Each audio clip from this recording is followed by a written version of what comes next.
તો ગુજરાતમાં ઉનાળાનો પ્રારંભ થતા જ સૂર્યદેવ આકરા મિજાજમાં જોવા મળી રહ્યા છે। ખાસ કરીને કચ્છના નાના રણ વિસ્તારમાં ગરમીનો પારો 43 થી 45 ડિગ્રી સુધી પહોંચી ગયો છે। આ રણ પ્રદેશમાં વસતા વન્યજીવો માટે પાણીની શોધ એ મોટો પડકાર બની રહે છે। ત્યારે ઘુડખર અભયારણ્ય તંત્ર દ્વારા પ્રશંસનીય કામગીરી હાથ ધરવામાં આવી છે અને 4953 ચોરસ કિલોમીટરમાં ફેલાયેલા આ વિશાળ રણ વિસ્તારમાં નીલગાય, ઘુડખર અને અનેક પક્ષીઓની તરસ छिपाવવા માટે વન વિભાગ દ્વારા યુદ્ધના ધોરણે પાણીની વ્યવસ્થા કરવામાં આવી રહી છે। ધાંગધ્રા, બજાણા, હળવદ અને આડેસર એમ ચારે રેન્જમાં આવેલા અંદાજે 70 થી વધુ અવાડા અને પાણીની કુંડીઓને ટેન્કરો મારફતે નિયમિતપણે ભરવામાં આવે છે।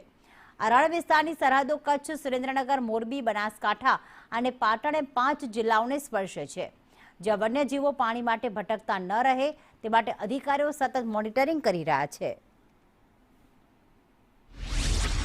ઉનાળામાં અહીંયા પાણીના બહુ ઓછા કુદરતી સોર્સ જોવા મળે છે। કેટલાક જૂના વન તળાવ હોય છે, બટ બાકી પાણી મળવું મુશ્કેલ હોય છે અને એટલા માટે ઘુડખર અને અન્ય જે વન્યજીવો છે એને નિયમિત પાણી મળી રહે એના માટે આપણે સાગરપાડા તદુપરાંત પાણીના આર્ટિફિશિયલ પોઈન્ટ બનાવેલા છે, જેમાં પાણીના અવાડા ખાસ કરીને આપણે નિયમિત રીતે ભરીએ છીએ। અભયારણ્યની મારી ચારેય રેન્જની અંદર અવાડાની સંખ્યા લગભગ 70થી બી વધુ છે અને આ અવાડાઓ નિયમિત ભરવામાં આવે છે।